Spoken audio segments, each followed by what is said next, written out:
A Polícia Civil aguarda a apresentação do motorista por aplicativo que levou Davi Piazza Pinto, pai de Arthur Davi, até a fábrica abandonada no Distrito Industrial, onde ele enterrou o corpo do filho.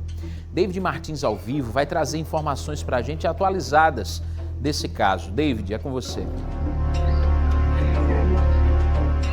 Oi, Danilo, bom dia para você, bom dia né? para todo mundo que acompanha o programa. Bom, é uma investigação ainda complexa, apesar da confissão do pai que está preso lá em Santa Catarina. A polícia ainda precisa entender, para fechar esse inquérito, a dinâmica do crime aqui em João Pessoa. Então, ontem, o delegado Bruno Vitor Germano, que foi o delegado que estava de plantão naquele domingo, ele conversou com a imprensa e disse que um motorista de aplicativo ele já se apresentou. E esse motorista é o motorista que pegou o pai após ele deixar o corpo nessa região, né, dessa fábrica abandonada, desse lugar bem esmo, sem movimentação. Agora, o que a polícia quer entender é o seguinte: como ele chegou lá? Como é que ele chegou até esse local? A informação é que ele estava hospedado em uma região de orla, aqui na capital. O endereço a polícia não divulga para a imprensa, porque está tentando coletar algum vestígio que possa ajudar nessa investigação, mas a suspeita é que ele tenha pego esse transporte por aplicativo e tenha ido até o local também em um carro por aplicativo. E a polícia está tentando descobrir quem é esse motorista. O fato é que o delegado Bruno Vitor, ele disse que esse motorista, ele deve se apresentar, porque se ele não se apresentar, a polícia vai chegar até ele, para que ele possa explicar onde pegou o Davi, né, o pai, qual percurso foi feito, se ele carregava alguma coisa, se ele percebeu que ali já era a criança morta, se a criança foi levada para o local viva. Então, tudo isso precisa ser esclarecido. E a presença desse motorista de aplicativo é fundamental para a investigação ela prosseguir. Vamos ouvir o que o delegado falou ontem com a nossa equipe sobre a apresentação desse primeiro motorista. Põe no ar. Um dos motoristas se apresentou, que foi o que pegou o acusado após o crime e levou para o apartamento dele de volta, certo? Mas há outro elemento aí, que é o motorista de aplicativo, que possivelmente pegou ele no local onde ele matou a criança. Possivelmente ele usou uma rede para envolver a criança. A criança não era muito grande, era uma criança de 11 anos, mas era uma criança pequena. Então dava para ele envolver numa rede, como ele usou um lençol, um volume médio, e trazer tranquilamente no carro. Então esse motorista ele tem que se apresentar, porque nós vamos chegar em você. Você vai ser descoberto. Então é melhor se apresentar, conversar com a polícia, explicar o que aconteceu para que tudo fique esclarecido. Em relação a esse que foi buscá-lo no local, o senhor pode falar o que ele contou durante o depoimento? Ele alegou apenas que o acusado estava bastante nervoso, apresentava nervosismo e passou a maior parte do tempo calado, disse que era de Minas Gerais, mas que apenas pouca conversa. Ele só caracterizou que o acusado estava bastante nervoso com a situação lógica que ele tinha acabado de cometer. Qual foi o horário que ele foi buscar o acusado? Por volta das 20h30 da sexta.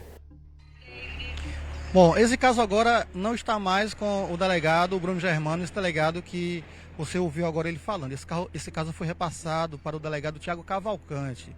E pelo que eu consegui conversar com os policiais aqui na Delegacia de Homicídios, ele está em diligências, mas a equipe que está aqui no expediente, não no plantão, eles não informaram se ele está em diligências desse caso, porque existem outras investigações em aberto para poder serem realizadas também investigações e levantamentos. Mas a equipe que está aqui trabalhando disse que ele está em campo, me disseram assim, ele está em campo, ele está em diligências. Então pode ser que ele esteja cuidando desse caso, né, tentando descobrir onde é esse apartamento, se existem câmeras de segurança que possam mostrar a chegada ou a saída desse garoto ou do pai. Enfim, é uma investigação que está em pleno curso. Para quem não acompanhou, e eu acho muito difícil ninguém ter acompanhado, porque a TV Correio vem divulgando isso desde o início, o Arthur, de 11 anos, uma criança que foi morta pelo pai que confessou o crime e se apresentou lá em Santa Catarina. Foi morto, segundo o IPC, por asfixia. Era uma criança autista, não conversava, não falava direito, apenas emitia sons. Tinha uma deficiência visual, também não enxergava. Lá ele se apresentou e disse para a polícia que matou o filho porque estava com dificuldades financeiras e pagava uma pensão de alto valor. Caso que chocou a Paraíba e que choca o Brasil, porque a história é muito triste. Eu volto com você, Danilo. Triste e revoltante demais, né, David? Obrigado pelas informações, por essas atualizações. É como o David disse, por mais que esse daqui seja um réu confesso, ele confessou que matou o próprio filho, isso ele confessou para a ex-esposa, para a mãe do menino, e depois se entregou à polícia lá em Santa Catarina, confirmando que tinha feito isso.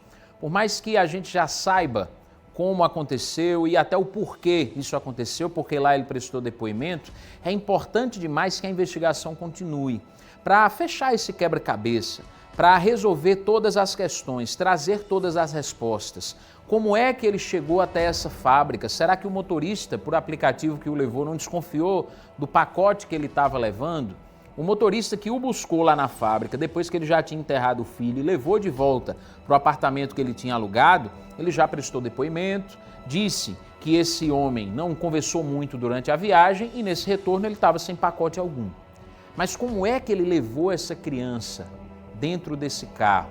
Será que esse motorista não desconfiou de alguma coisa? Será que ele estava nervoso, que ele aparentava estar com algum problema? Tudo isso a gente precisa entender.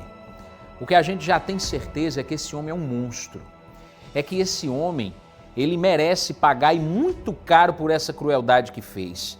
Porque ele teve muito tempo para pensar antes de executar esse crime. Primeiro ele planejou tudo lá em Santa Catarina, depois ele teve a viagem para chegar até a Paraíba, ficou alguns dias por aqui, convencendo a mãe do menino a levar o garoto até Santa Catarina de novo. E aí, quando conquistou essa confiança, fez essa crueldade. Pegou o menino, levou para o apartamento que ele tinha alugado e matou essa criança de forma fria e muito cruel, através de sufocamento. Isso no mesmo dia que pegou a criança que estava com a mãe, vivendo feliz, tendo uma família de verdade, recebendo amor, carinho. Tinha todo um futuro pela frente. Agora, tudo isso, não esqueçam, viu? Por conta de R$ 1.600 que ele pagava por mês de pensão. E agora?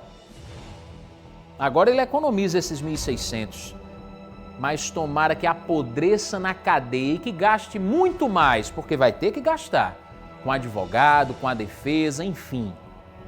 E que nada que ele faça dê resultado, que ele fique preso e durante muito tempo, não só para refletir a crueldade que fez, mas para pagar aqui na lei dos homens e depois pagar na justiça divina.